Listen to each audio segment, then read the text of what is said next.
보통 그 집에서 아이들을 키울 때, 여러분 인간적으로 봤을 때도 아이들을 키울 때 어떻게 키웁니까?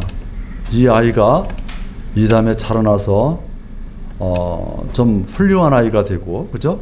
부모님의 뜻에 합당하도록 이렇게 잘 양육되는 그런 아이가 되었으면 좋겠다고 생각을 하고 아이들을 키우죠. 그렇죠? 근데 요즘 TV나 이런 매스컴을 보니까 그 아이들이 참 못된 아이가 있어서 부모님께 용돈 안 준다고 부모님을 죽이는 그런 사람도 나타나고, 참 그 인륜을 버린 그런 아이들이 많이 나타나는 걸 볼 수 있습니다.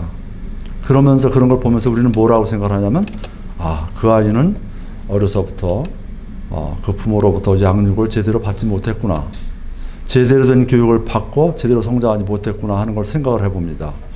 하나님도 마찬가지입니다. 우리 인간들을 하나님께서 구원해 주시고 그리고 하나님의 백성으로 삼으셨으면 그냥 낳기만 하고 마는 게 아니라 하나님이 원하시는 방향으로, 하나님을 닮은 사람으로 이렇게 성장될 수 있도록 하나님께서 우리의 모든 것을 이끌어 가시는 거예요. 근데 이제 그것을 보여주기 위해서 과거의 구약시대는 이스라엘 민족을 선민으로 선택을 했잖아요. 그래서 이스라엘 민족을 그 애굽에 가서 산 이스라엘 민족이 애굽에서 종노릇을 하고 있을 때 그 애굽에 살고 있는 그 이스라엘 민족을 끌어내서 가나안 땅으로 인도했잖아요. 그죠? 이게 이제 구원, 우리로 보면 구원과 마찬가지, 우리가 구원받는 거나 마찬가지, 그걸 보여주는 거예요. 근데 가나안 땅에 와서 그 하나님의 역사를 보고 하나님이 이렇게 인도하신 것에 대해서 감사하면서 하나님을 섬기면서 살아야 되는데, 이 사람들이 하나님을 섬기지 않고 우상을 숭배하고, 그죠? 세상과 짝지어 살고, 옛날에 그 애굽에서 살던, 이집트에서 살던 그 시대를 그리워하면서 이 다른 우상을 숭배하고 하나님을 버리는 일이 나타나게 됩니다. 그래서 하나님께서는 그들을 징계하죠. 여러분, 징계도 하고 하니까 말을 안 들어요, 잘. 그래도 안 들어요. 조금 듣는 척 하다가 또 타락하고 또 타락하고, 또 세대가 바뀌면서 하나님을 알지 못하는 세대가 잠깐 나오는데 그런 사람들이 하나님의 그 말씀에서 잠깐만 멀어져 가고, 그런 결과가 나타납니다. 그래서 결국은 하나님께서 이 이스라엘 민족을 이대로 놔둬서는 안 되겠다. 정말 이스라엘 민족을 제대로 인도하기 위해서는 이들을 혼 좀 내줘야 되겠다는 생각을 해서 이스라엘 민족들을 포로로 잡혀가게 합니다. 다른 나라 사람들에게. 그래서 이스라엘 나라가 다윗에 의해서, 사울에 의해서 세워지고 다윗 왕에서 솔로몬 왕으로 이어지면서 솔로몬 왕 때 최대 그 영토도 넓어지고, 그리고 최대로 부국이 되죠. 훌륭한 나라, 좋은 나라가 됐는데 이 솔로몬 왕이 또 타락을 하면서 잘못을 저지르죠. 그래서 솔로몬 왕 후대, 그 바로 밑에 아들들이 또 나라가 갈라져서 두 개 나라로 갈립니다. 그래서 북쪽에는 10지파가 모여서 이스라엘이 됐고, 사마리아 중심으로 이스라엘이라는 나라가 생기고, 남쪽에는 유다 족속, 이렇게 해서 두 족속이, 그 후손이 모여서 유다라는 나라를 형성하게 됩니다. 그러니까 예루살렘을 중심으로 한 것은 유다고요. 그래서 유다고, 남유다고, 북쪽에는 이스라엘이 돼요. 근데 이 두 나라 중에서 이스라엘이 더 타락을 하죠. 북쪽에 있는 이스라엘이 더 타락을 합니다. 그래서 먼저 아시리아의 포로로 잡혀가게 되고요. 그 다음에 남쪽에 있는 유다도 한 80년 뒤에, 한 90년 뒤에 또 마찬가지로 이제는 바빌론의 포로로 잡혀갑니다. 3번에 걸쳐서 포로로 잡혀가게 돼요.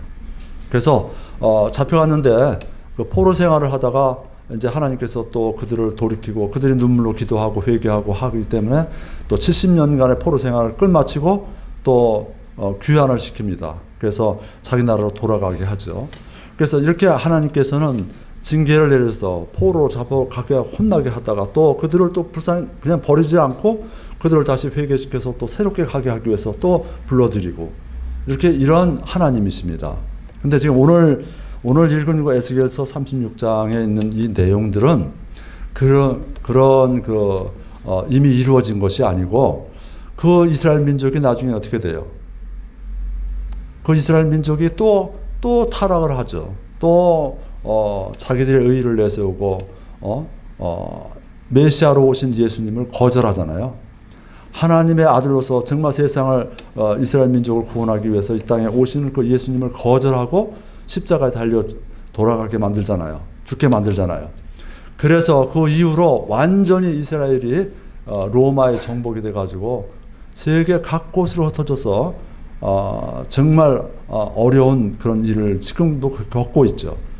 그러다가 그 이스라엘 민족이 이제 회복이 된다고 성경에서 말씀을 해주고 있잖아요. 그래서 1948년에 이스라엘이 독립을 해서 지금 한 800만 정도인가 그렇게가 지금 모여서 한다고 그래요. 이스라엘에 800만이 안 되는 건데 하여튼 그렇게 모여서 하는데 지금 세계 곳곳에 흩어져 있는 유대인들이 다 모였냐? 그렇지 않죠. 아직까지 다 오지 않았죠. 그래서 지금 이 성경, 이 말씀은 이스라엘 민족이 완전히 회복되는 것을 이제 보여주는 그런 말씀입니다. 이루어지지 않은 거예요. 이건 언제 이루어지냐? 예수님이 재림하실 때. 예수님이 재림하셔서 천년 왕국이 이루어지면 그때는 이스라엘 민족이 정말 다 하나님을 존경하고 하나님을 알게 되고 자기들이 죽인 그 예수 그리스도가 정말 메시아라는 것을 그때 깨닫게 되죠. 그래서 예수님이 이 땅에 오셔서 이스라엘을 중심으로 해서 세계를 다스리는 그때가 돼요. 그때는 이스라엘 민족이 천년 왕국 동안에는 세계에서 가장 으뜸 민족이 되고 그럼 세계를 지배하는 그런 민족이 되겠죠. 그 축복인데 지금은 이 말씀은 바로 그때의 얘기입니다. 그때를 가리키는 얘기예요. 이미 이루어진 얘기가 아니고 이것은 예수님이 재림하실 때 천년 왕국에서 이루어질 그런 얘기입니다. 이와 같이 하나님은 자기 백성을 온전히 구원하시기 위해서 그런 계획을 가지고 계시고 또 자기의 영광과 그 백성들의 유익을 위해서 그 계획을 완벽하게 실천해 가시는 그런 분이 하나님이시다. 무엇을 위해서요? 하나님께서는 그 백성을 끌어내서 교육시키고 하나님의 성품으로 이끌어가는 이유가 뭐냐면 자신의 영광을 위해서, 하나님의 영광을 받기 위해서, 또 하나는 뭐냐면 그 백성들의 유익을 위해서 그렇게 지금 그 선민들을 이렇게 다루고 계신다 하는 것을 이제 우리가 이것을 통해서 알 수 있습니다. 요한복음 15장 7절에서 8절에 보면 이런 말씀이 있습니다. 너희가 내 안에 거하고 내 말들이 너희 안에 거하면 너희가 원하는 바를 구하라. 그러면 그것이 너희에게 이루어지리라. 너희가 열매를 많이 맺는 것, 이것으로 내 아버지께서 영광을 받으시나니 이로써 너희가 내 제자가 되리라. 그러니까 하나님께서 영광을 받는 길이 뭐냐? 우리가 하나님을 믿고 하나님의 자녀가 된 우리가 뭘 많이 맺어야 돼요? 열매를 많이 맺어야 돼요. 열매를 많이 맺어야 그 열매는 무슨 다른 열매가 아니고 선한 열매가 되겠죠. 선한 열매를 많이 맺어야 하나님께서 영광을 받으신다. 그 얘기입니다. 그런 얘기가 굉장히 많이 나와요. 성경에. 열매 얘기가. 또 보니까요. 골로새서 1장 10절에 보면 또 이런 거 있어요. 주께 합당하게 걸어 모든 일에서 그분을 기쁘게 하고 모든 선한 일에서 열매를 맺으며, 이렇게 나왔어요. 열매를 맺는 얘기가 이렇게 나와요. 모든 선한 일에서 열매를 맺으며. 그렇게 하는 것이 그분을 기쁘게 하는 길이다. 그 기쁘게 하는 것이 그분의 영광을 돌리는 길이다. 이렇게 하고 계십니다.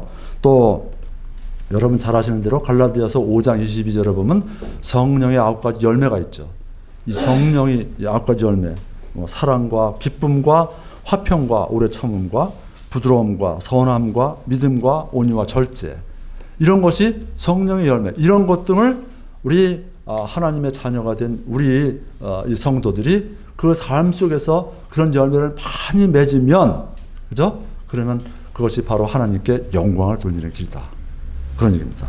또 한 가지는 하나님께서 이 백성을 인도하시는 이유가 2가지가 있다고 했죠. 아까 하나는 하나님이 영광을 받으시기 위해서. 또 하나는 뭐라고 그랬어요? 그 백성들의 유익을 위해서. 그러니까 우리 믿는 사람들이, 하나님의 자녀가 된 우리들의 유익을 위해서 하나님께서 우리가 잘못된 길로 가면 그걸 바로잡아주고 징계하고 그래서 고치도록 해주신다. 그런 얘기입니다.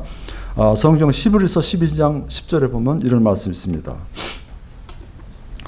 한번 찾아보도록 하겠습니다. 12장 10절, 히브리서 12장 10절을 보겠습니다.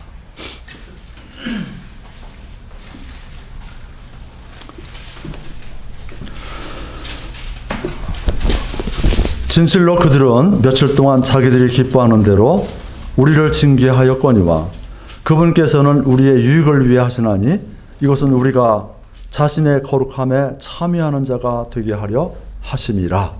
이렇게 나왔죠. 거기에 보면 뭐라고 되어 있어요? 중간에 징계를 내리시는데 하나님을 믿고 하나님의 자녀가 되어서 성도로서 살아가는 그런 사람들이 죄를 짓고 이게 죄를 구별하지 못하고 죄를 막 짓고 그렇게 하면 하나님께서 어떻게 한다고 그랬어요? 징계를 내리신다고 그래요. 징계를 내리신다. 그렇죠? 근데 그 징계를 내리는 이유가 뭐라고 되어 있어요? 그 밑에 보면 그분께서는 우리의 유익을 위해서. 그렇죠? 우리의 유익을 위해서. 왜 우리의 유익을 위해서요? 여러분 그걸 아셔야 됩니다. 다 아시겠지만 우리가 하나님의 은혜로 믿음으로 거듭나는 것은 우리가 아무것도 안 해도 돼요. 그죠? 그러나 하나님께서 거저 주시는 은혜로 우리가 구원을 받잖아요. 그렇죠? 근데 구원받은 뒤에 하나님의 자녀가 되어서 살아가는 이 성화의 과정에서 우리가 열매를 맺으면 그것은 바로 그리스도의 심판대 앞에 가서 섰을 때 보상이 되는 거잖아요. 그러니까 보상을 받기 위해서 우리가 유익되는 게 뭐예요? 하나님 앞에 섰을 때 하나님이 잘했다. 선한 종아 잘했다. 착하고 아주 부지런한 종이다. 이렇게 칭찬을 받기 위해서.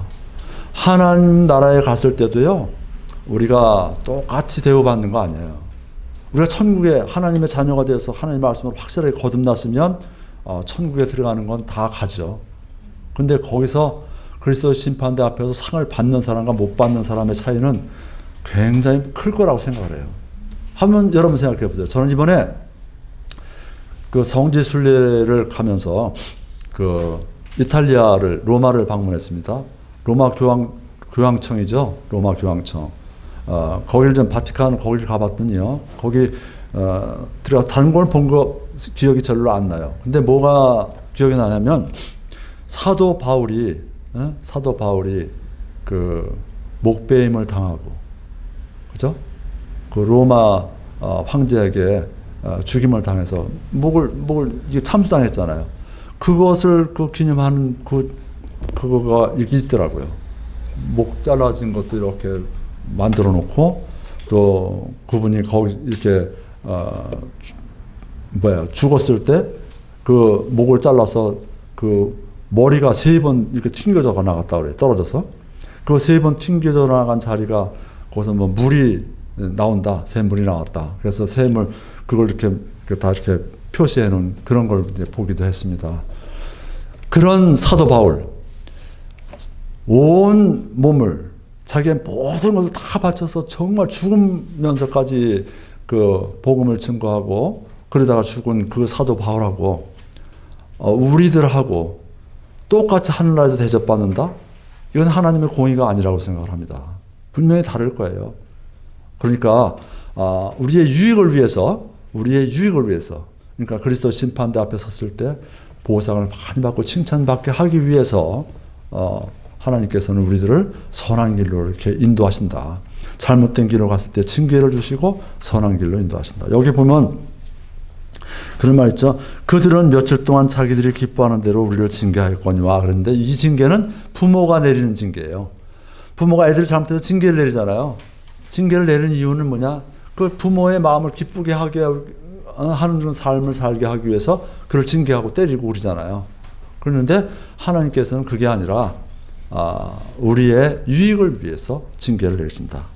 이렇게 얘기하고 있습니다. 하나님은 사람들을 부르시고 예수 그리스도의 십자가 사역을 통해 거듭나게 하셔서 그들의 본성을 변화시키고 그리고 성령께서 그들 안에 거하시게 하심으로 인해서 그들은 하나님의 백성이 되고 하나님은 그들의 하나님이 되십니다. 그리고 우리는 성경을 통해서 하나님께서는 자기 백성을 정해두신 목적지로 이끄시고 그 과정에서 한 영혼도 잊어버리지 않고 그분의 나라에 임하시도록 해주신다는 것을 우리가 성경을 통해서 알 수가 있죠. 자, 이런 생각을 가지고 이제 오늘 그 본문 말씀을 같이 이제 보도록 하겠습니다. 24절을 보면 이렇게 되어 있죠. 내가 너희를 이교도들 가운데서 취하고 모든 나라에서 너희를 모아 너희 땅으로 데려가리라. 이 본문의 말씀을 통해서 우리는 하나님께서 그분의 그 타락한 백성들을 어떻게 다시 불러내시며 어떻게 정결케 하시고 또 그 이후에는 그들의 삶을 어떻게 이끌어가는지를 우리가 알 수가 있습니다. 제가 지난번에 성경 공부 시간에 잠깐 소개드린 적이 있는데 우리가 구원에 대해서 우리가 좀 알아야 되는 부분을 얘기했습니다. 구원의 종류는 세 가지가 있다고 그랬죠.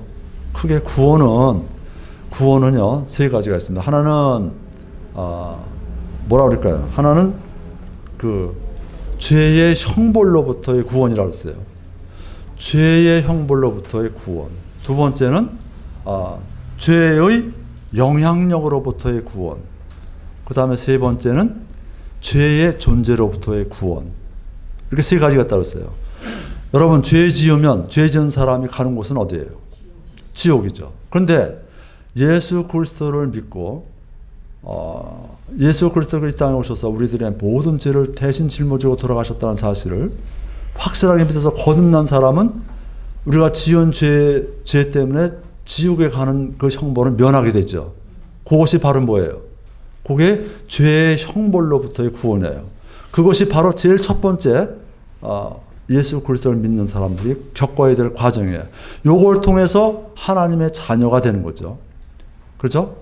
이걸 우리가 보통 구원이라고 하면 요걸 가리키는 거예요. 그런데 구원이라는 전체의 구원은 그렇게 그것만 구원이 아니고 그 다음에 구원받은 뒤에 우리가 살아가는 그 과정 속에서 신앙생활 과정 속에서 구원받는 것도 있어요. 그걸 이제 뭐라고 얘기하냐면 성화라고 얘기하죠. 그렇죠? 그 사람은 지옥에 안 가기 위해서 그렇게 거룩한 생활을 하는 것이 아니라 지옥에 안 가게 된 사람으로서 그리고 하나님의 천국 백성이 되었기 때문에 하나님의 백성이 되었기 때문에 하나님의 백성으로서의 의무를 다하기 위해서 성화의 길을 가는 거예요. 목적이 다른 거예요. 세상에 많은 사람들이 내가 어떻게 열심히 잘하고 착하게 하고 선하게 하고 남을 도와주고 봉사하고 헌금 많이 내고 기도 열심히 하고 그러면 천국에 갈 것으로 알고 믿는 사람도 있어요. 그렇게 믿는 사람들은 다 천국에 갈 자격이 없는 사람들이에요. 왜 그러냐면 그들은 예수님의 피를 무효로 만드는 사람들이기 때문에 그래요. 예수님이 왜 이 땅에 오셔서 피 흘려 돌아가셨냐면 우리들 인간의 힘으로는 우리들 인간의 욕심으로는 우리들 인성을 가지고는 아무리 열심히 노력해도 천국에 갈 사람이 아무도 없어요. 하나님께서 그것을 아시기 때문에 그 불쌍히 여겨서 대신 예수 그리스도를 이 땅에 보내서 모든 사람들의 죄를 대신 짊어지고 돌아가셨던 거예요. 피 흘려 돌아가셨기 때문에 그 피를 믿고 확실하게 거듭난 사람은 이제 지옥에 갈 죄를 면하고 하나님의 자녀가 됐잖아요. 그래서 그걸 뭐라고 얘기하냐면 위치적 성화라고 얘기해요. 위치가 달라졌다. 어디에서 어디로? 죄인에서 의인의 위치로. 지옥에서 천국으로. 마귀의 자녀에서 하나님의 자녀로. 바뀌잖아요, 위치가. 그래서 그걸 위치적 성화라고 하는 거예요. 그걸 보통 사람들이 얘기하는 구원은 그걸 가리키는 거예요. 근데 구원의 전체적인 의미로 봤을 때는 아까 얘기한 세 가지를 다 포함하는 건데 우리가 보통 구원하면 그 얘기 구원은 뭐냐? 그 위치적 성화를 가리키는 거예요. 하나님의 그 예수 그리스도의 피를 확실하게 믿고 거듭나서 하나님의 자녀가 된 그 성화, 그 구원을 우리가 보통 구원 이렇게 얘기해요. 그리고 두 번째 뭐냐면 죄의 영향력으로부터의 구원이라는 게 있죠. 죄의 영향력으로부터 구원받는 거예요. 우리가 사는 세상은 전부 다 죄로 가득 차 있죠. 우리가 조금만 눈 돌리면 우리를 죄로 유혹하는 거예요. 죄의 영향력이 우리 삶 속을 지배하고 있어요. 그렇죠? 근데 그 죄의 영향력에서 하나님 말씀을 통해서 성령의 인도하심을 통해서 그걸 멀리하고 하나님 원하시는 길로 가는 거. 이게 바로 뭐냐면 죄의 영향력으로부터의 구원. 그것을 뭐라고 얘기하냐면 다른 말로 성화라고 얘기하죠. 그렇죠? 그래서 정화고요. 그 다음에 마지막 세 번째는 뭐냐면 죄의 존재로부터의 구원이라는 게 있어요. 죄의 존재. 아주 죄하고는 상관없는 존재가 되는 거예요. 그건 언제 돼요? 예수님께서 재림하시고 우리가 휴고되면 영화로운 몸으로 변화되면 그때는 죄와 상관없는 사람이 돼요. 그걸 뭐라고 그러냐면 영화라고 해요. 영화. 그건 죄의 존재로부터의 구원. 그러니까 구원하면 세 가지가 있죠. 아까 얘기한 위치적 구원. 그죠? 죄 형벌로부터 받는 구원. 그게 보통 사람들이 얘기하는 구원이고 보통 얘기하면 그 구원을 가리키는 거예요. 두 번째는 성화라는 것인데 그 성화는 뭐냐? 죄의 영향력으로부터의 구원이고요. 그 다음에 마지막으로 죄의 존재로부터 아주 죄하고는 아무 상관없는 사람이 되는 죄의 존재로부터의 구원, 그건 영화라고 해요. 그것은 예수님이 이 땅에 오실 때 우리가 휴고돼서 변화돼서 휴고돼서 갔을 때 그때는 죄의 존재로부터의 구원이다 이렇게 얘기하죠. 그래서 지금 우리는 첫 번째 구원하고 세 번째 구원. 그러니까 보통 사람들이 보통 얘기하는 구원하고 영화는 우리들의 힘으로 되는 게 아니에요. 그건 누가 해주시는 거예요? 하나님이 직접 해주시는 거예요. 하나님이 은혜를 해주시는 거예요. 우리가 해야 될 건 뭐예요? 두 번째 성화죠. 두 번째. 죄의 영향력으로부터의 구원. 그건 우리가 해야 되는 거예요. 근데 그것도 우리 마음대로 우리가 힘으로 절대로 할 수 없어요. 누구의 힘을 의지해야 돼요? 성령님의 힘에 의지해서 그 길을 가야 되는 거예요. 우리가. 그죠? 그럼 성령님에 의해서 우리가 가는 거예요. 성령님의 인도하심을 받는 거예요. 그건 언제 되는 거예요? 예수님께서 아까 얘기한 대로 첫 번째 구원 받을 때. 그죠? 첫 번째 구원이 뭐예요? 위치적 구원이라고 그랬죠? 죄의 형벌로부터 받는 구원. 그 죄의 형벌로부터 구원받아서 하나님의 자녀가 되면 그때 성령 침례가 있고, 그죠? 그 성령이 우리 안에 내주하신다고 그랬잖아요. 그죠? 그 내주하시는 성령님이 우리를 죄의 길로 가게 할 때 그렇게 가면 안 돼. 그렇게 가면 안 돼. 이렇게 자꾸만 하나님이 원하시는 거룩한 성화의 길로 우리를 인도하신다. 그 얘기입니다. 그래서 그 내용을 머릿속에 잘 생각하시면서 다음 같이 알아보도록 하겠습니다. 자, 그런데요, 여기 이집트에서 이제 이스라엘 사람들이 포로로 잡혀갔다, 포로였다가 해방되고, 포로가 됐다가 귀환하고 이런 것이 있잖아요. 근데 그것을 한번 영적으로 한번 같이 생각을 해보도록 하겠습니다. 이집트에서 처음에 이스라엘 민족을 구원했죠. 그죠? 해방시켰어요. 근데 그 다음에 이제 이들이 하도 하나님을 은혜를 잊어버리고 하나님을 멀리하고 우상을 숭배하니까 바빌론 포로로 잡혀갔잖아요. 근데 포로로 잡혀간 것에서도 또 해방을 시켰죠. 그럼 첫 번째 포로로 잡혀가서 해방시킨 거나 두 번째 포로로 잡혀가서 해방시킨 거나 다 누구의 힘에 의해서 한 거예요? 그렇죠. 다 하나님에 의해서 하신 거예요. 그 포로 귀환 사건, 이것은 구원의 사역과 우리가 받은 구원의 사역과 관련지어 볼 때 출애굽 사건을 우리가 보통 얘기하는 출애굽 사건은 우리 신자들로 우리 지금 교회 시대의 신자들로 얘기하면 무엇과 같은 거예요? 출애굽 사건.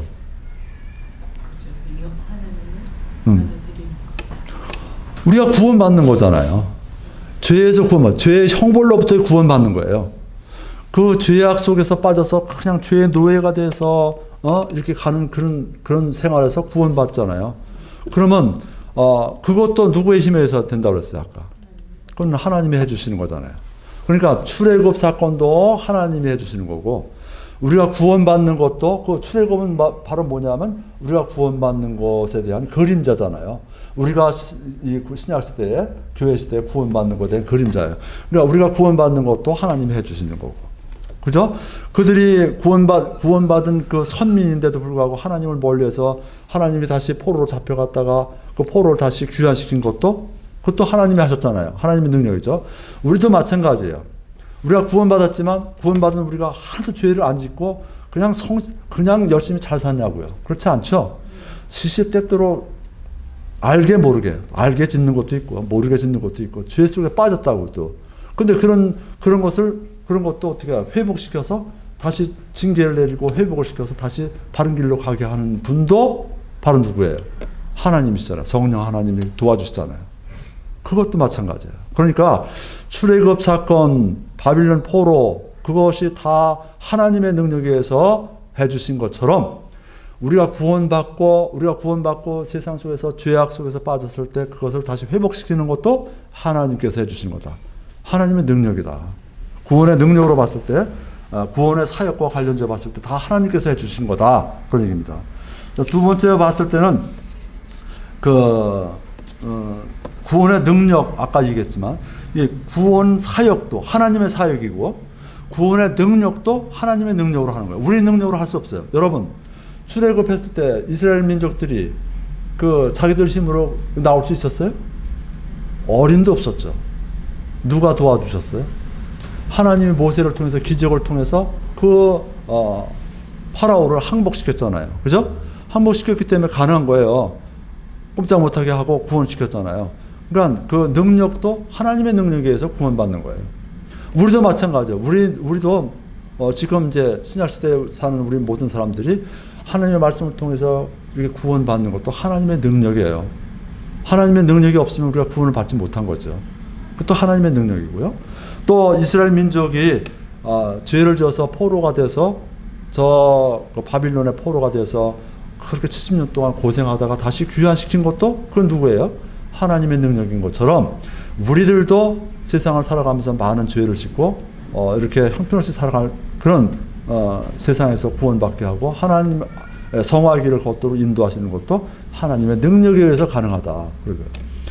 그래서 우리가 그 하나님의 능력을 믿고 항상 그 성화의 길을 우리가 걸어가야 된다 하는 얘기입니다. 우리도 이스라엘 민족처럼 하나님의 명령에 복종하지 않고 타락한 경우가 얼마나 많습니까? 성경은 이런 걸 얘기해요. 뭐냐면 어떤 사람들은 이런 걸 주장하는 사람들이 있다고 그래요. 뭐냐면 우리가 죄를 짓지 않고도 열심히 살 수 있다. 정말 하나님의 말씀으로 확실하게 거듭난 사람은 죄 짓지 않고 삶을 살 수 있다고 주장하는 사람들이 있어요. 아마 이 당시에도 사도 바울 당시에도 그렇게 주장하는 사람들이 있었어요. 그러니까 사도 바울이 그런 사람들을 향해서 요한일서에 요한일서에 이렇게 말하고 있습니다. 1장 8절에 보면 이렇게 얘기합니다. 사도 요한이 말씀하신 거에 보면 뭐라고 그러냐면 요한일서 1장 8절에 보면 만일 우리가 죄가 없다고 말하면 스스로 속이고, 그죠? 또 진리가 우리 속에 있지 아니할 것이요. 우리가 죄 없다고 얘기하는 거 아니에요. 많은 사람들이 알게 모르게 죄를 져요. 성경에 예수님께서 말씀하신 마태복음에 보면 죄의 종류에 대해서 얘기하잖아요. 어떤 것까지 죄예요? 남을 보고 라가라 하고 욕하고 수군수군하고 비방하고. 여러분 우리 자매님들은 모이기만 하면 수군수군 많이 하더라고요. 수군수군 누가 어떻고 그렇게 보면 그 정말 죄와 관련 없이 사는 삶이 아니에요. 우리는 알게 모르게 참 많은 죄를 짓는다고요. 그렇죠? 그래서 그렇게 죄가 우리가 있단 말이죠. 근데 그런 죄를 졌을 때 그 죄를 빨리 회개하고 자백하지 않으면은 하나님께서 징계를 내리죠. 그 이때 초대교회 당시에는 잠자는 자도 있고, 그죠? 병든 자도 있고, 막 이런 얘기가 나와요. 잠자는 자가 뭐예요? 죽는다는 얘기예요. 그죠? 잘못하면 죽인다. 근데 그 사람 왜 잠자는 자로 표현했을까요? 확실하게 구원받은 형제는 그건 죄를 지었지만 더 이상 죄를 짓게 하지 않기 위해서 하나님께서 잠자게 죽여버리는 거예요. 육신적으로 죽게 만든 거지만 지옥에는 가지 않는다. 성경에서 죽는다는 얘기는 둘째 사망을 얘기하는 거예요. 지옥에 간다는 걸 얘기해요. 근데 이건 잠잔다고 표현했어요. 그죠? 그런 걸 보면 참 하나님의 은혜를 우리가 다시 한번 생각할 수밖에 없는 그런 좋은 말씀인 것으로 생각이 됩니다. 자, 이렇게 보고 25절을 보겠습니다. 25절. 그때 내가 정결한 물을 너희 위에 뿌려 너희를 정결하게 하되 너희의 모든 더러움과 너희의 모든 우상으로부터 너희를 정결하게 하리라. 구약시대에는 사람들이 더러워지면은요, 더러워진 그 사람을 정결하게 하는 의식이 있었어요. 근데 그냥 죄를 지어서 죄 지은 사람은 뭐 죄를 용서받아야 되겠지만 죄를 그렇게 안 지어도 더럽다고 생각한 사람이 있어요. 그게 뭐라고 성경에서는 어떻게 얘기하고 있냐면, 제가 보니까 민수기 5장 1절에서 3절에 보면 부정한 자들을 깨끗하게 하는 방법이 나와 있더라고요. 그 부정한 자가 뭐냐? 그때 당시 구약 시대에 하나님께서 보는 부정한 자가 뭐냐면 나병 환자, 문둥병 환자 있잖아요. 그 사람 부정한 사람이라고 본 거예요. 두 번째는 뭐냐? 유출이 있는 모든 자, 피를 흘리는 모든 자. 그러니까 여자가 그 생리 현상으로 이런 거 할 때도 그 할 때 당신은 다 부정한 자를 보는 거예요. 깨끗하지 않은 자를 부정한 자. 또 죽은 자들로 인해서 더럽게 된 자, 죽은 자들의 시체를 만졌다거나 죽은 자와 같이 앉아 있다거나 이런 사람들은 다 부정한 자가 되는 거예요. 깨끗하지 않다고 보는 거예요. 그래서 그런 사람들을 깨끗하게 하기 위해서 어떻게 했냐? 여러분 그럼 뭐 설교를 통해서 아마 그거 들어봤는지 모르겠지만, 그 이스라엘 사람들이 지금 예루살렘을 지배하고 있잖아요. 근데 예루살렘을 지배하고 있는데 이번에도 가봤지만 그 예루살렘 성전터에는 지금 성전이 세워져 있지 않고 이슬람의 그 사원이 세워져 있잖아요. 황금돔이. 그래서 언젠가 그걸 헐어버리고 거기다 성전을 세우고, 아니면 그 옆에 또 위치가 다르다고도 얘기하는 사람도 있긴 한데, 성전을 세우기 위해서 준비를 해요. 그죠? 근데 그 성전을 세우면서 세우고 이제 그 준비할 그 모든 것이 다 준비가 돼 있다고 그러니까 건물 벽돌이라든가 모든 걸 다 준비하고 있대요. 그러니까 뭐 순식간에 세울 거야 아마. 어떤 사태가 벌어지면 순식간에 세운다. 그랬는데 그때 당시에는 그 제사장들이 제사장 업무를 이제 하잖아요.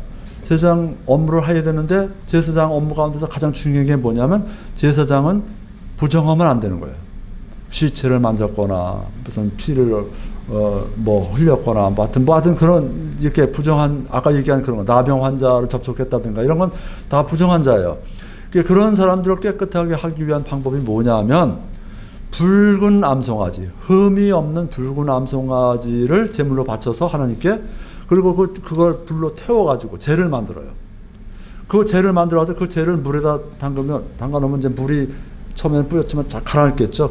그러면 그 물을 갖다 이제 뿌리는 거예요. 그러면 정하게 되는 거예요.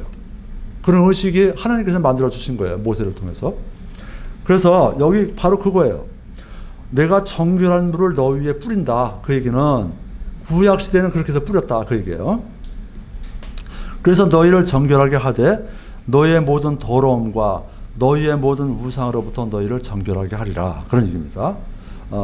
사탄이 지배하는 세상에서 살아가는 우리들은 의식적으로 또는 무의식적으로 많은 죄를 짓고 살아갑니다. 그렇죠? 그때마다 우리들은 어떻게 해야 되느냐, 그 얘기입니다. 죄를 짓고 그때마다 우리가 하나님 볼 때 부정한 자가 됐잖아요. 그러면 하나님께서는 부정한 자는 하나님을 만날 수가 없어요. 죄를 지은 상태에서 하나님과 이렇게 그 죄인으로서 하나님 용서를 안 해준단 말이에요. 죄에 대해서는 그렇게 만나주지 않잖아요. 그러면 우리가 하나님을 만나고 회복하는 유일한 길은 뭐냐면 죄를 빨리 치워버려야 되는 거예요. 그 방법이 뭐냐면 빨리 죄를 졌을 때 자백하고 회개하는 거예요. 하나님 앞에 내가 이런 죄를 졌습니다. 정말 마음속에서 그 죄에 대해서, 지은 것에 대해서 후회를 하고 통회하는 마음을 가지고 정말 잘못했습니다. 이 죄를 용서해 주십시오 하고 하나님께 나가야 돼요. 그래서 성경에서 그 자백하라고 되어 있잖아요. 그리고 나서 하나님께 기도할 때 그 하나님께 상달되는 거지, 자기가 큰 죄를 졌는데 아무것도 해결하지 않고 하나님께 뭐 해달라고 아무리 기도해야 하나님과 교통이 안 된다 그 얘기죠. 근데 옛날에는 구약 시대에는 이렇게 그 정하게 하는 그 물을 만들어 가지고 이렇게 뿌려서 정하게 됐지만, 그럼 요즘은 어떻게 해야 돼요? 뭐로써 우리가 정하게 돼요? 그것도 바로 예수님의 피를 통해서 정하게 되는 거예요. 그러니까 우리가 처음에 구원받는 것, 위치적 성화를 이루는 처음에 구원받는 것도 예수님의 피로 구원받는 것이고요. 우리가 생활 속에서 묻어나오는 여러 가지 죄를 해결하는 방법도 바로 뭐냐? 예수님의 피를 통해서 우리가 해결받는 거예요. 그렇게 안 되면, 그게 안 된다고 한다면, 예수님의 피로 안 된다고 한다면, 우리들은 하나님 앞에서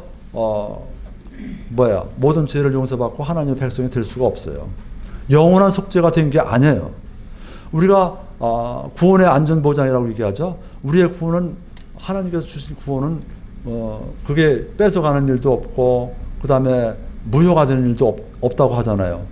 그러면 우리가 처음 구원받았을 때 예수님의 피로 구원받아서 하나님의 자녀가 됐을 때는 깨끗하잖아요. 근데 또 살아가면서 죄를 졌는데 그 죄를 지은 것이 해결되지 않으면 하나님 앞에 하나님의 깨끗한 자녀가 안 되잖아요. 그걸 해결하는 방법이 뭐냐? 이것도 예수님의 피로 해결돼야 된다. 그런 얘기입니다. 그래서 지금도 하나님은 하나님의 우편에 앉으셔서 우리들을 대변하고 계시는 거예요. 그것도 용서해 주십시오. 그것도 하나님 앞에 예수님의 피로서 그 죄진 자들의 죄를 용서해 주는 그런 역할을 지금도 하나님께서 대제사장으로 하고 계신다. 그런 얘기입니다. 그래서 그럴 때마다 우리를 부르셔서 자백과 회개를 통한 영원한 속죄를 이루신 그리스도의 피로 우리를 모든 불의에서 깨끗하게 해주신다. 그런 얘기입니다. 자, 요한일서 1장 9절에 보면 이런 말씀이 있습니다. 아까 8절을 했지만 그 다음에 보면 1장 9절에 보면 이런 말씀입니다. 다 같이 한번 찾아보겠습니다. 요한일서 1장 9절 보겠습니다.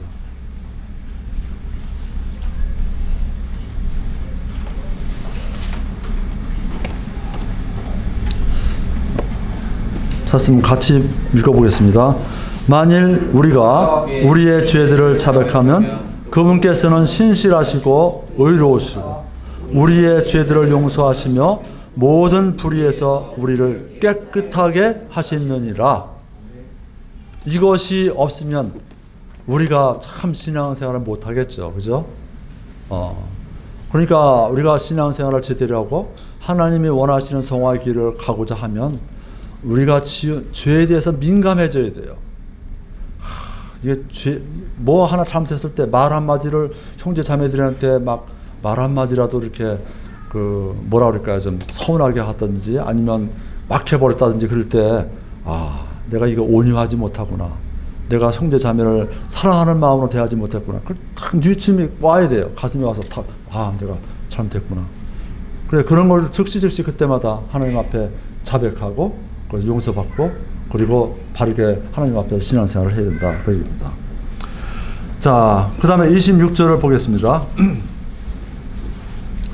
또 내가 새 마음을 너희에게 주고 새 영을 너희 속에 두어 너의 살에서 돌 같은 마음을 제거하고 너희에게 살로 된 마음을 주리라.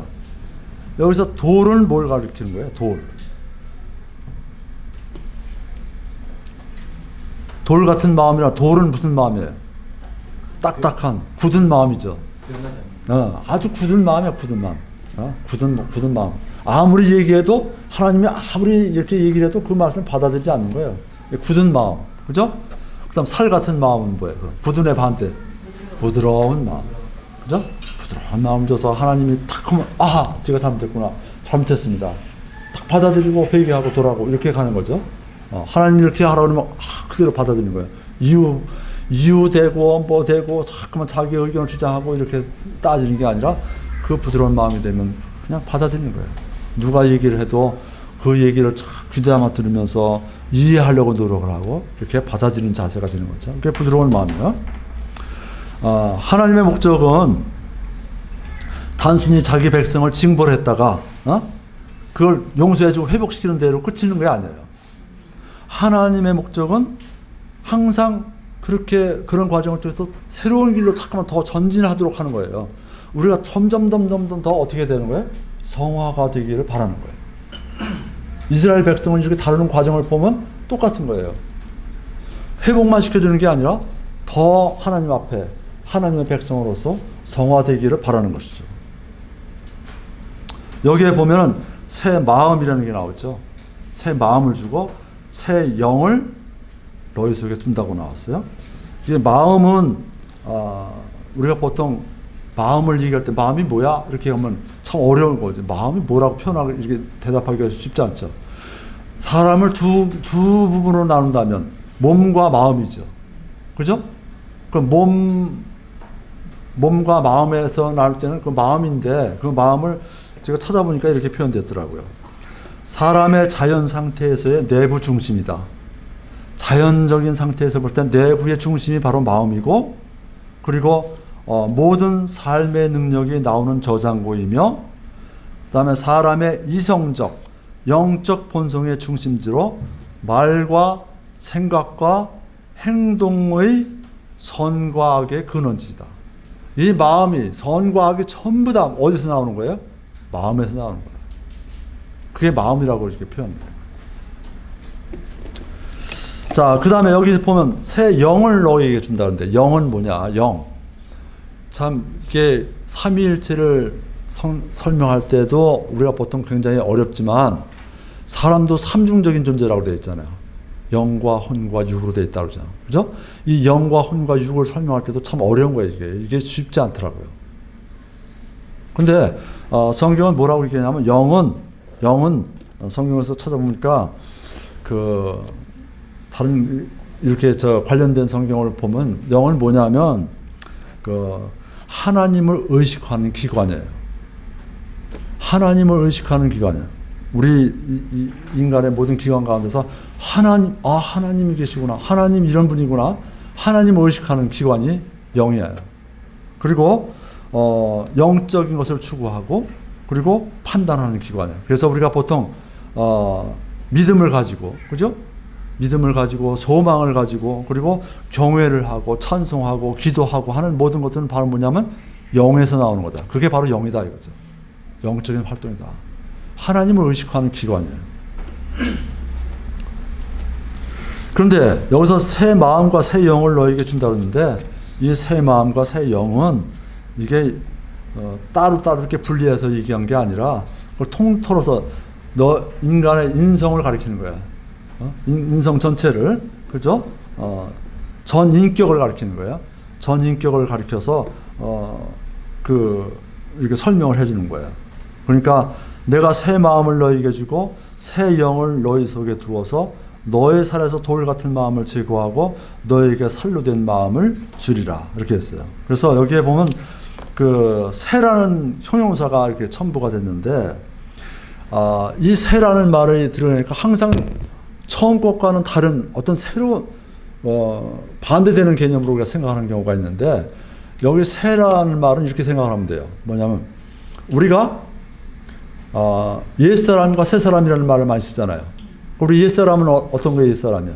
구원받기 전에 옛사람, 그건 옛사람이잖아요. 새사람은 하나님의 영을 통해서 하나님의 그 말씀을 통해서 거듭나서 새사람이 됐잖아요. 그죠? 그런데 새사람이 돼가지고 우리가 죄를 지면 그 사람은 어디로 돌아가는 거예요? 옛사람으로 가는 거잖아요. 옛사람의 행동을 하는 거잖아요. 그 옛사람에서 돌이키면 다시 뭐가 되는 거예요? 새사람이 되는 거잖아요. 그런 새사람이, 그러니까 연속적인 거예요. 구원받은 뒤에 타락했다가 다시 구원으로 회복되는 거죠. 그럼 새사람이 되는 거죠. 그런 의미에서 새로운 거지 성과는 아무 상관없는 맨날 새로운 사람이 되는 게 아니다 그런 얘기예요. 회복시켜 주어서 새 사람으로 다시 돌아오게 하는 것, 그런 의미에서 새라는 말을 쓴다. 새로운 그런 형용사를 썼다. 여러분이 알아두시면 되겠습니다. 그 다음에 이제 보면은요 27절을 보겠습니다. 27절 또 내가 내 영을 너희 속에 두어. 자 보면 우리가 이제 그 언약이 이제 옛 언약이 있고 새 언약이 있죠. 성경에 보면 그렇잖아요. 그럼 옛 언약은 어떤 언약이에요? 옛 언약은 구약을 가리키는 거예요. 구약인데 모세의 율법을 가리키는 거죠. 그러니까 이스라엘 민족을 이집트에서 하나님께서 구출해낸 다음에 시내산에서 모세에게 율법을 통해서 하나님과 이스라엘 민족 간에 새 언약이 세워지잖아요. 언약이 세워지잖아요. 그래서 구약 시대를 이끌어왔는데 그것은 옛 언약이고요. 그건 옛 언약이고, 그 다음에 새 언약을 이제 여기서 새 언약이라는 말이 나오는데요. 나중에 이제 보면, 근데 내가 내 영을 너희 속에 둔다. 이것은 새 언약이에요. 이건 새 언약이라고요. 이것은 정말 귀중한 그런 언약이죠. 그래서 예레미야서 31장 31절에서 34절에 보면 내가 새 언약을 너희가 세운다. 새 언약이라는 말이 나와요. 근데 그 새 언약이 지금 그 이스라엘 민족에는 그것이 통하지 않고 있죠. 그냥 그 새 언약이 제대로 통과돼서 하나님의 성령이 이스라엘 민족 모든 사람들에게 임해서 이스라엘 민족이 하나님을 정말 참 하나님을 섬기는 때가 언제라고 했어요? 아까도 얘기했지만 그 천년 왕국 시대잖아요. 예수님이 재림하시고 그 언약이 완전히 성취되는 것은 천년 왕국 시대가 됐죠. 이스라엘 민족에게는. 그러나 예수님께서 십자가 달려 돌아가심으로 인해서 그 이스라엘 민족에게 가야 되는 축복이 이방인에게 넘어왔잖아요. 그래서 교회 시대가 됐잖아요. 우리 교회 시대에 사는 사람은 그 새 언약이 지금 우리에게 성취된 거예요. 그렇죠? 그럼 우리에게는 어떤 거예요? 성령이 들어오셔서 우리를 지금 지배하고 우리를 이끄시고 계시잖아요. 그럼 우리는 새 언약 시대에 사는 거예요. 하나님의 과 맺은 그 언약, 예수님께서 말씀하신 그 언약이 우리에게는 지금 현재 이루어지고 있다는 거죠. 자, 에스겔 당시는 이 에스겔 쓴 그 시기가 보통 BC 560년경이라고 하는데요. 그러면은 이스라엘이 완전히 포로가 된 이후에 에스겔도 포로로 잡혀간 사람이에요. 그래서 거기서 쓴 거예요. 근데 이제 에스겔은 이 대언을 하면서 이와 같은 말씀을 하나님으로부터 받아서 대언을 하면서도 에스겔이 확실하게 이 그 새 언약에 대한 것을 알았는지 못 알았는지 그건 전 잘 모르겠어요. 근데 이 구절로 이렇게 보면은 에스겔은 실제적인 이스라엘의 회복은 성령을 보내주시는 메시아 시대의 시작을 의미한다는 것을 어렴풋이 알고 있지 않았을까? 하나님으로부터 이렇게 계시를 받으면서 알고 있지 않았을까 하는 생각을 해봅니다. 아마 그런지 어떤지 그건 확실히 모르지만 어떻든 간에 이것은 지금 이스라엘 민족에게는 아직까지 확실하게 이루어지지 않은 거고 교회 시대 우리에게는 그것이 이루어져서 우리는 성령님의 인도하심을 받고 있다 이 얘기입니다. 요한복음 14장을 한번 찾아보겠습니다. 요한복음 14장 16절을 보겠습니다.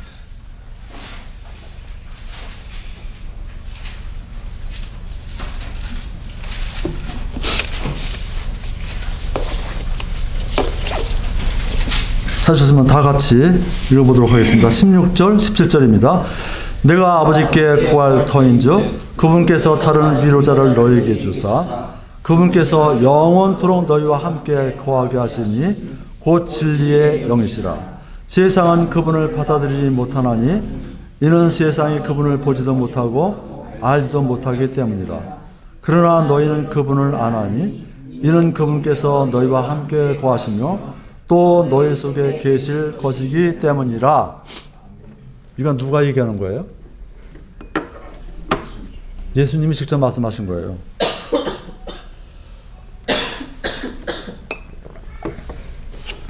예수님이 직접 이렇게 말씀하셔서 교회 시대에는 이 말씀대로 성령님이 오셔서 언제 오셨어요, 성님이? 오순절에. 오순절 그러니까 사도행전 2장 1절부터 4절에 뭐 그때 예수님이 오셨잖아요. 저 성령님이 오셨잖아요. 그 성령님이 지금 우리에게는 충만하게 그렇게 이루어져서 교회 시대가 지금 현재 이루어지고 있다. 그런 얘기입니다. 근데 하나님께서는 그분의 무조건적이고 능정적인 구원 행동의 축복이 야곱의 자손 가운데서 범법을 떠나는 자에게 국한한다고 말씀을 해주시고 계십니다. 그러니까 범죄한 곳으로부터 떠날 때 그런 축복이 너에게 임하리라 이렇게 말씀을 해주고 계세요. 또 하나님의 구원 행위는 그 동기와 능력 면에서 무조건적이고 절대적인 것이죠. 하나님이 우리에게 무슨 어떤 조건을 제시하고 그런 게 아니야. 하나님이 우리에게 베푼 십자가의 그 사랑은 조건적인 사랑이 아니잖아요. 무조건적인 사랑이잖아요. 모든 전 인류를 다 위해서 돌아가신 거잖아요. 그죠? 그건 믿고 안 믿고는 그 사람 따라 선택하는 거에 따라 다른 거죠. 그 하나님의 말씀을 제대로 받아들이고 알아서 구원받는 거는 그 사람들에 따라 다른 거지만 하나님께서 베풀어 주신 은혜는 이건 무조건적인 거예요. 그죠? 무조건적이고 절대적인 거예요. 누구도 바꿀 수 없는 거예요. 절대적인 것이다. 그러나 그 적용 범위는 항상 우리 신약시대에 사는 사람들에게는 뭐가 있어야 돼요? 믿음을 통해서 가능한 거죠. 그죠? 그 은혜는, 그 적용 범위는 그 하나님의 구원 행위는 믿음과 회개를 통해서만 가능한 거다. 그런 거예요. 그리고 우리도, 여러분들도 이제 확실하게 구원받은 분들은 그런 걸 이제 그런 경험이 있어야 되는 거예요. 하나님의 말씀을 통해서 하나님 우리를 이제 그 성경에서 하시는 것을 확실히 여러분 믿으면은 성경에서 우리가 한 사람 한 사람들에게 이 말씀을 들을 때 너는 죄인이다 이렇게 우리가 지적을 하고 있잖아요. 아까 얘기한 대로 하도 사람들이 죄에 대해서 잘 모르니까 예수님께서는 뭐라 그래요? 라가하는 자, 뭐 수군하는 자, 뭐 비방하는 자, 모든 다 죄인이라고 하니까 그러니까 나는 머리끝서부터 발끝까지 모든 것이 다 죄인이구나. 죄의 구덩이구나. 내가 아주 죄에 빠진 사람이로구나. 이런 걸 깨닫고, 그죠? 그럼 내가 어떻게 해야 됩니까? 라고 하나님께 앞에 나올 때, 그죠? 그렇게 하나님 앞에 나오는 사람에게 하나님께서 은혜로 구원을 주시는 거지. 죄도 깨닫지 못하고 내가 죄는 모든 사람들 다 짓는 거고 나는 다른 사람보다는 좀 비교적 선하게 사는 사람이야. 이렇게 생각하고 이거 죄를 등한시하는 사람에게는 하나님의 은혜가 베풀어지지 않는 거죠. 하나님은 뭐라고 얘기했어요? 성경에서 의인은 없나니 하나도 없다고 그랬어요. 하나도 없으니까 세상 모든 사람들이 다 하나님의 보기에는 어때요? 다 죄인인 거예요. 죄덩어리인 거예요. 다 은혜를 받아야 될 사람들이에요. 하나님 능력을 입어야 될 사람들이에요. 그러니까 그런 인간들이 하나님 앞에 나올 때는 조건이 있는데 다른 조건은 아니고 하나님께서 뭐라고 얘기하냐면 회개를 해야 되고, 그죠? 믿음을 가져야 된다. 그러니까 믿음과 회개는 우리가 해야 되는, 인간으로서 해야 되는 거예요. 그건 특별한 어떤 노력이고 행위가 아니라 마음에서 그렇게 하는 거죠. 그래서 회개와 믿음을 근거로 해서 하나님의 그 구원 행위도 제한되어 있다는 것을 우리가 이 성경을 통해서 보면 알 수 있다. 그런 얘기입니다. 그 다음에 구원받은 성도들도 성화를 이루고 그리스도의 영화에 참여하려면 믿음을 유지하고 날마다 알게 모르게 모든 짓는 죄를 주님께 자백하고 회개해야 된다. 그런 일입니다. 그래야만 하나님의 거룩한 백성으로서 생활 속에서 성화를 이루어갈 수 있다. 그런 얘기입니다. 지은 죄들에 대해서 민감하지 못하고 지은 죄들에 대해서 자백하고 회개하지 않는 사람은 성화의 길을 갈 수가 없는 거예요. 그건 성화가 안 되는 거예요. 절대로. 그러니까 우리가 성화의 길을 걷고 정말 하나님부터 칭찬받고 그리스도의 심판대 앞에 섰을 때 많은 그 보상을 받기 위해서는 이 성화의 길을 걸어야 되는데 그 성화의 길을 걷는 길의 첫 번째가 뭐냐면 죄를 지었을 때 빨리 자백하고 회개하고 돌아가야 된다. 하나님 앞으로 돌아가야 되는 거다. 그것이 중요하다. 그런 얘기입니다. 그래서 요즘은 하나님께서 성령을 통해서 성령들 안에 내주하시면서 자신의 법도를 지키며 행하도록 가르치고 독려하고 능력을 주시고 계시다.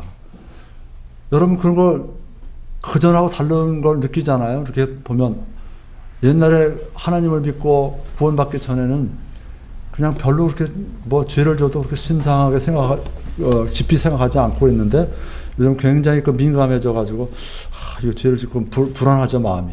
그죠? 개운치 못하고 그런 게 있을 거란 말이에요. 그래서 이거 하나님 앞에 자백하고 회개해야 되겠구나 해서 기도하고 이런 용서의 과정을 우리가 항상 걸어야 된다. 그 얘기죠. 그렇게 성령님께서 그것이 내주하고 계시기 때문에 우리가 그게 가능하다 그런 얘기입니다. 자, 27절을 보겠습니다. 27절. 근데요, 여기서 잠깐 우리가 좀 생각해야 될 것이 하나 있습니다. 구원받은 성도들도 항상 이렇게 그 그리스도의 영화에 참여하기 위해서는 믿음을 유지하고 그래야 된다고 그랬는데, 하나님이 한 번 주신 구원 언약은 영원토록 성도들을 떠나지 않고 지켜주실 것을 확실하게 우리에게 성경은 보여주고 있죠. 그죠? 근데 많은 사람들이 그것을 믿지 않는 사람들이 많아요. 그렇죠. 그게 뭐냐면, 그 사람들은 뭐냐면, 아까 얘기한 위치적 성화하고, 그 다음에 과정적 성화를 구분하지 못한 거예요. 그러니까, 위치적으로 이미 죄의 형벌로부터 완전히 구원받은 것은 이건 변함이 없어요. 그건 절대로 변함이 없는 건데, 선물로 주신 건데, 그 선물로 주신 거를 하나님이 도로 뺏어간다고 생각하는 거예요. 그죠?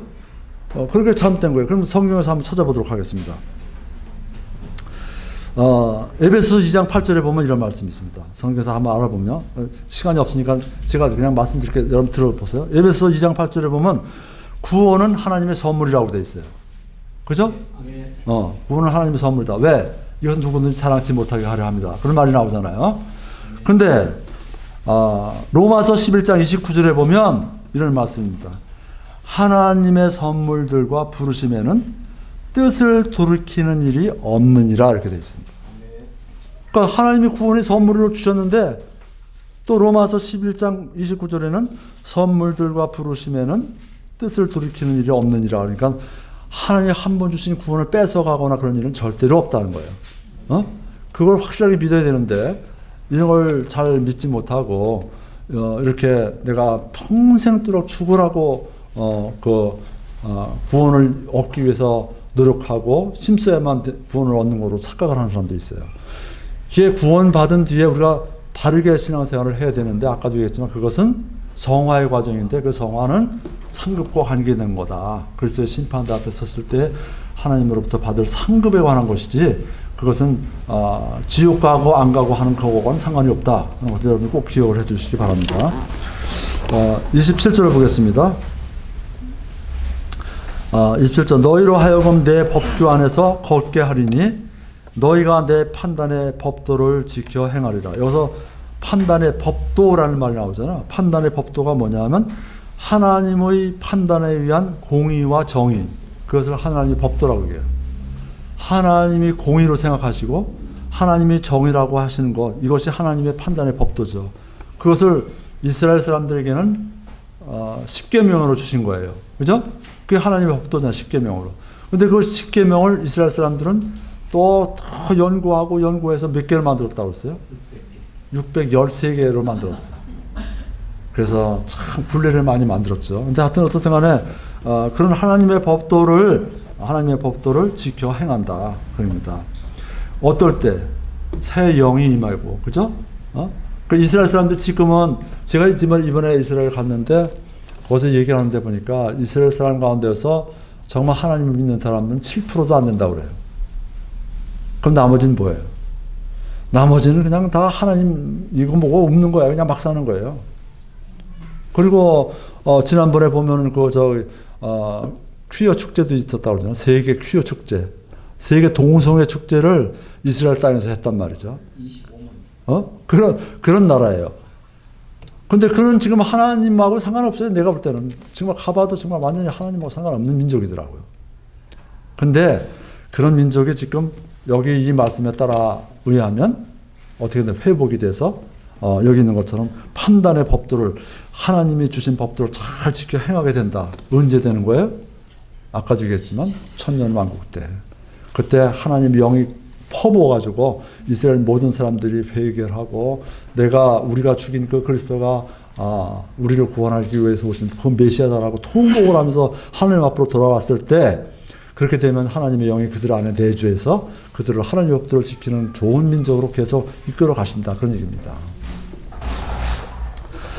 자, 그러면 이제 얘기한 대로 이게 이제 성령님의 내주하심인데요. 성령님이 내주하시면 우리는 지금 성령님이 내주하신 사람들이잖아요. 확실하게 구원받았으면. 그럼 성령님이 내주하시면 어떤 결과가 나오느냐 그런 것에 대해서 잠깐 얘기해 보겠습니다. 요한복음 13장 찾아보겠습니다. 요한복음 13장 34절입니다.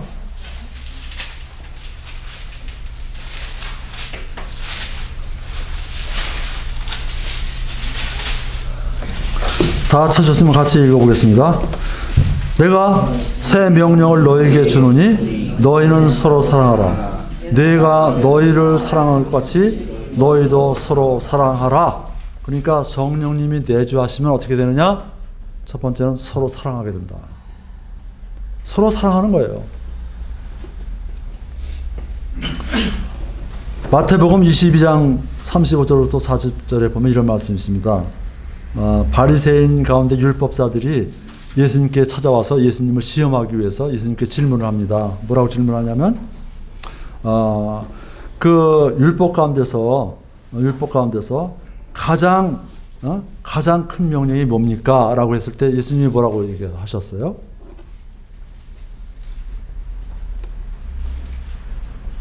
가장 큰 명령이 뭐라고 하셨어요? 두 가지라고 그랬죠. 하나는 하나님 사랑하라는 것이고 하나는 내 이웃을 내 몸같이 사랑하라.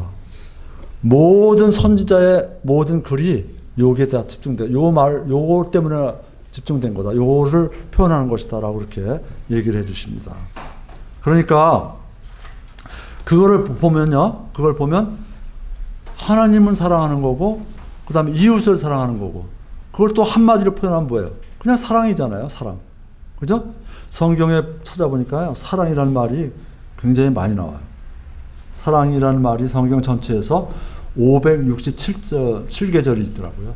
절이 그러니까 한 절에서 두 번 나오는 절도 있고 그러니까 이것보다 실제 숫자는 많겠죠? 사랑이라는 말이. 그만큼 중요하다는 거죠. 그러니까 성령님이 우리 안에 내주하시면 우리는 서로 사랑하게 된다. 예수님의 뜻이 그렇고 하나님의 뜻이 그렇기 때문에 사랑하게 되는 거예요. 그리고 예수님도 새 명령을 너희에게 주느니 너희가 서로 사랑하라고 그랬어요. 자, 우리가 지금 이제 대구 여기서 그 교회를 합니다. 근데 여러분들이 정말 이 교회를 제대로 세우고 이 지역에 죽어가는 영혼들을 구원하기 위해서 이 교회가 빨리 성장하고 싶다. 그러면 어떻게 해야 됩니까? 가장 중요한 게 서로 사랑하는 거예요. 서로 사랑하라. 잘못된 것을 이렇게 다독거리고 용서해 가면서 서로 사랑하는 방법을 배워야 돼요. 그렇게 서로 사랑해서 한 형제 자매 한 피 바다 한 몸 이룬 형제 자매처럼 그렇게 지내면 이 교회가 성장하지 말라고 해도 성장이 될 거라고 생각합니다. 정말 마음에서 그렇게 우러나와서 여러분을 사랑하는 그런 교회가 되시기를 바랍니다. 자, 그 다음에요. 요한일서 3장 23절 한번 보겠습니다. 요한일서 3장 23절. 거기도 똑같이 나왔는데 제가 읽겠습니다. 그분의 명령은 이것이니 곧 우리가 그분의 아들 예수 그리스도의 이름을 믿고 그분께서 우리에게 명령으로 주신 대로 서로 사랑하는 것이라. 그분의 명령들을 지키는 자는 그분 안에 거하고 그분은 그 안에 거하시나니 그분께서 우리에게 주신 명령으로 말미암아 그분께서 우리 안에 거하시는 줄 이로써 우리가 아느니라. 서로 사랑하라. 참 중요한 말이죠.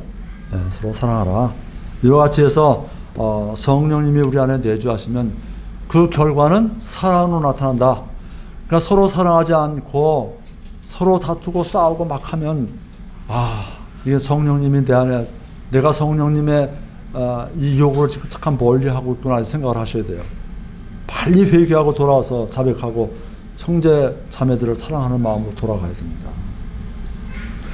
자, 그 다음에 보겠습니다. 베드로전서 1장 15절 보겠습니다. 베드로전서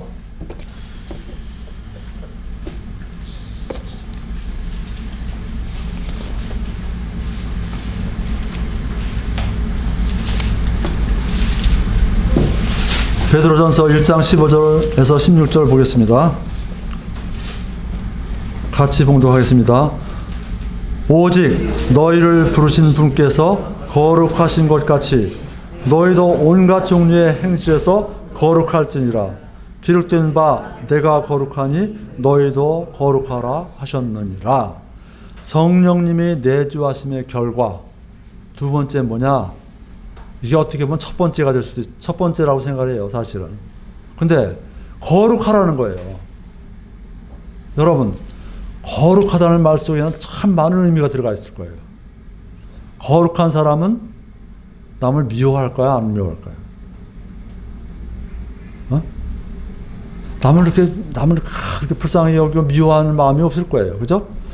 거룩한 사람은 남을 사랑하는 사람일 거예요. 근데 사랑도 어느 의미에서 거룩함에 들어갈 거예요. 여러분, 성령의 9가지 열매 나오죠? 그럼 사랑과 기쁨과 뭐 이렇게 화평과 쭉 나오잖아요. 근데 거기에 왜 거룩이라는 말이 없을까요?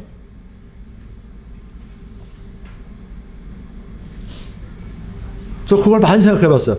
하나님이 왜 거룩하신 분인데, 너 거룩하고 성령님의 9가지 열매가 딱 맺어지면 거룩과 사랑과 이렇게 나와야 되는데 왜 거룩이 없을까? 근데요, 가만히 생각하면 그거예요. 사랑하고, 기뻐하고, 그 다음에 용서하고, 뭐 이렇게 인내하고, 온유하고, 겸손하고, 이거 다 하면 그게 바로 뭐냐? 거룩인 거예요. 자동적으로 거룩한 사람이에요.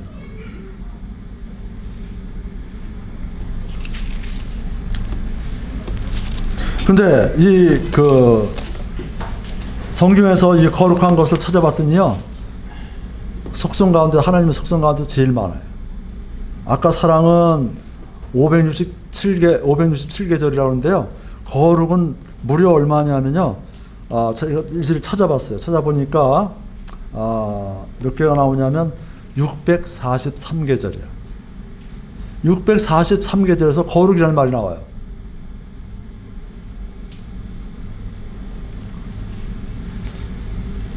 이 거룩이라는 말은 하나님의 속성 가운데서 가장 중심되는 요소고요. 그리고 성도에게 첫 번째로 요구되는 명령이에요.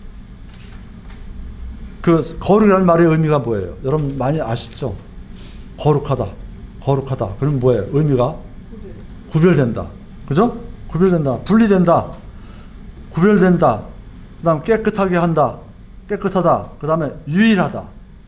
하나밖에 없다. 하나님은 거룩하신 분이야. 그건 무슨 뜻이에요? 유일하신 분이잖아요. 그죠? 그런 뜻을 가지고 있는 거예요.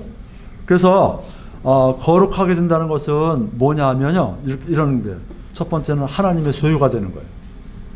하나님의 소유가 되면 거룩해지는 거예요. 왜냐? 하나님이 거룩하신 분이기 때문에. 하나님께 속한 건 다 거룩한 거예요. 베드로전서 2장 9절에서 10절에 보면 그렇게 말씀이 있습니다.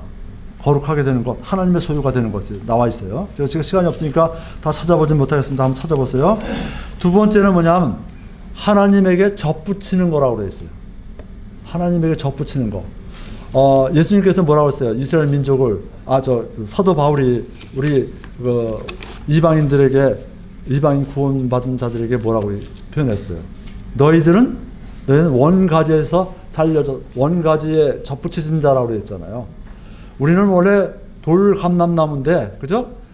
참 감람나무에 거기에 접붙여진 사람이야. 그러니까 이 하나님 거룩하게 된다는 겁니다. 그래서 우리는 거룩한 사람이 되는 거예요. 성도가 뭐예요? 거룩한 무리라는 뜻이잖아요. 여러분 구원받은 사람들은 다 거룩한 무리잖아요. 우리가 왜 거룩한 거예요? 하나님께 접붙여졌기 때문에 거룩한 거예요. 하나님께 속해졌기 때문에 거룩해진 거예요. 그렇죠? 로마서 11장 16절에서 17절에 보면 그렇게 하나님에게 접붙이는 것에 대해서 나와 있습니다. 그 다음에 세 번째는 뭐냐면 자기 몸을 구별해서 깨끗하게 하는 게 거룩하다는 거예요. 자기 몸을 구별해서 깨끗하게 하는 거. 고린도후서 7장 1절에 보면 그런 말씀이 나와 있습니다. 그 다음에 네 번째는 뭐냐면 마지막 네 번째는 거룩하다는 게 뭐냐면 세상에 동화되지 않고 변화를 받아서 하나님의 뜻을 입증하는 거예요. 세상에 동화되지 않고, 지금 세상은 전부 다 죄악 속에 빠져 있잖아요. 그죠? 이 세상에 동화돼서 똑같이 세상 사람들과 똑같이 살아가는 건 이거는 잘못된 거죠. 그 세상에 동화되지 않고 변화를 받아서 하나님의 뜻을 입증하는 것, 그것이 거룩한 거예요. 이건 한번 찾아보겠습니다. 로마서 12장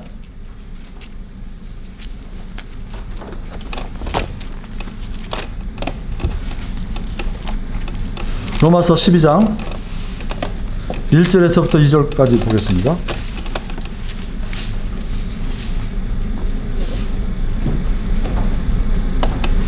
이 절 보겠습니다. 2절. 시간이 없으니까. 너희는 이 세상에 동화되지 말고 오직 너희 생각을 새롭게 함으로 변화를 받아 하나님의 그 선하시고 받으실 만하며 완전하신 뜻이 무엇인지 입증하도록 하라. 그죠? 거기 나왔잖아요. 세상에 동화되지 말고 새롭게 변화를 받아서 하나님의 뜻이, 완전하신 뜻이 무엇인지 입증해라. 내 몸으로 세상 모든 사람들에게 입증해라. 하나님이 선하신 분이시고 하나님이 우리에게 무엇을 요구하고 계시고 하나님이 우리를 어떻게 보고 계신가를 나를 통해서 세상 사람들에게 입증하도록 하라 이거예요. 그러니까 우리가 어떻게 해야 돼요? 세상 사람들과 살아갈 때 세상의 법도 잘 지켜야 되고, 그죠? 그 다음 세상 사람들과 생활할 때 함부로 대해서는 안 되는 거예요. 세상 사람들 욕하고 뭐 같이 똑같이 그러면 안 되는 거예요. 그죠? 그런 거. 하여튼 세상 모든 사람들이 봤을 때, 야, 저 사람은 뭔가 다르다. 정말 그리스도인답다. 자, 저런 하나님이라면 내가 믿어보고 싶다. 이렇게 세상 모든 사람들에게 하나님의 뜻이 무엇인지를 입증하는 그런 삶이 되는 것이 바로 거룩한 거다. 그런 얘기입니다. 아무튼 여러분들 전부 다 이렇게 이런 말씀을 통해서 하나님의 뜻대로 거룩하게 사는 여러분 되시길 바랍니다. 그런데요, 우리가 하나님의 뜻을, 우리가 그러면 이 세상을 살아가면서 하나님의 뜻을 잘 분별하고 거룩하게 사는 방법이 뭘까? 그걸 저도 많이 생각을 해봤어요. 그런데요, 어려운 건 아니에요. 항상 이거 잊지 마시기 바랍니다. 뭐냐면, 무슨 일을 하든지 어떤 결정을 해야 되는 입장에 섰든지 바로 뭐라고 생각을 하면 되냐면, 내가 예수님이라면 어떻게 할까? 그 생각을 하시면 돼요. 내가 예수님이라면 이런 결정을 내릴 때 어떤 결정을 내릴까? 교회에서 어떤 일이 벌어졌을 때 내가 예수님이라면 이 상황에서 어떻게 말할까? 그리고 형제 자매들과 무슨 그 문제가 있어서 얘기할 때 내가 예수님이라면 어떻게 할까? 그걸 생각하면서 행동하면 바로 그것이 거룩한 삶으로 이끄는 그런 길로 인도하지 않을까? 저는 그렇게 생각을 합니다. 그러면 여러분 성경을 많이 읽었던 성경들이 생각이 날 거예요. 그냥 막 하지 말고 내가 예수님이라면 어떻게 할까 하면 생각해 보면 그동안에 성경 읽은 말씀들이 머리에 떠오르고 나를 각성하게 할 거예요. 그래서 예수님이 십자가의 사랑에 돌아가시면서 나도 거기서 같이 십자가에서 피 흘려 못 박게 죽었구나. 나의 옛사람이 지고 난 새사람이 되었으니까 내가 이렇게 화를 내고 승질 내고 욕하고 막 이런 것은 바로 뭐냐? 나의 옛사람이 지금 다시 살아나려고 하는 거니까 나의 옛사람 죽었다는 것을 말씀을 떠올리면서 그걸 탁 젖히면은 바로 그것이 승리하는 삶으로 이어지는 귀한 삶이 될 겁니다. 참된 성도의 삶에서는 성령의 인도하심과 경건의 모습이 사라지지 않습니다. 그러나 하나님은 자기 백성들이 순종하도록 이끌어 가시기는 하시지만 그들의 의지를 침범하거나, 그죠? 그 다음에 반항하는 그들을 억지로 복종하도록 그렇게 만드시는 하나님은 아니십니다. 하나님은 인간들에게, 우리들에게 뭘 주셨어요? 자유의지를 주셨어요. 하나님은 내 뜻을 세워서 내가 그렇게 하도록 하기를 원하시지 하나님이 억지로 막 이렇게 하기를 원하시지 않는 거예요. 그러나 확실하게 하나님의 말씀으로 거듭난 사람들은 양들이 목자를 따르듯 성령의 인도하심으로 주님을 따르게 되어 있습니다. 이 시간 제가 많은 시간을 가지고 오늘 이렇게 하나님의 말씀을 지었습니다. 말씀을 여러분에게 전해드렸습니다.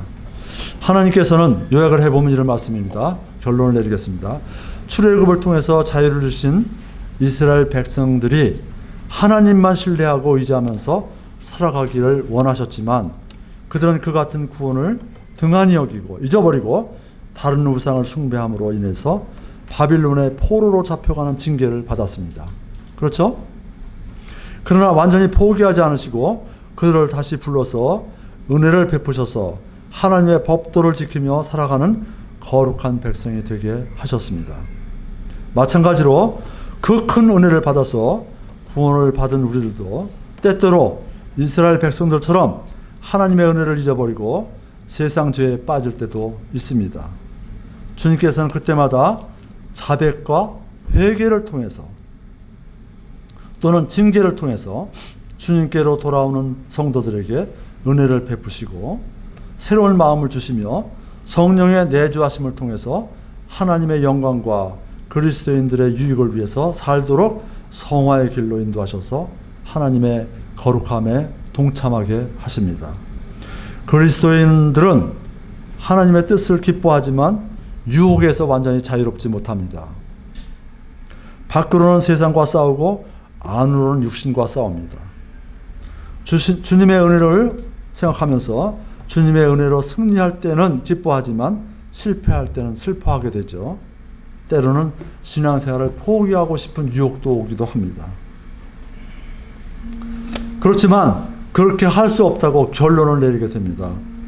그리스도를 떠나 산다는 것은 생각조차 할 수 없기 때문에 괴롭고 절망하고 연약한 상태에서 다시 마음을 돌이킵니다.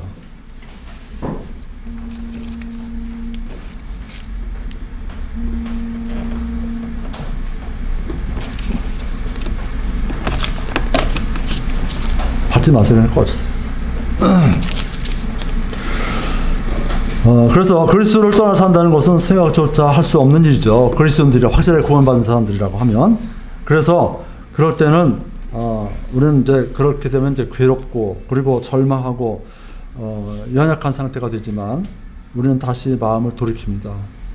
우리가 지은 모든 죄들을 하나님께 고백하고 그 다음에 회개하고 다시 하나님께로 돌아옵니다. 이것이 바른 그리스도인입니다.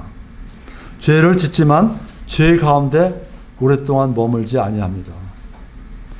그리고 쓰러지기도 하지만 쓰러진 채로 그냥 주저앉지 않습니다. 주님을 의지해서 성령의 성경 말씀을 의지해서 다시 일어섭니다. 오늘 이 말씀을 통해서 우리들 각자 안에 내주하시는 성령의 인도하심을 통해서 힘입어서 우리들 모두의 신앙생활이 하나님께서 기뻐하시는 그런 삶으로 연결될 수 있도록 여러분들이 항상 신앙생활 속에서 열매를 많이 맺는 그런 여러분이 되어서 성화의 길도 걷고 그리고 그리스도 심판대 앞에서 칭찬받는 그런 여러분들이 되시기를 주님의 이름으로 축원합니다. 다 같이 기도하시겠습니다.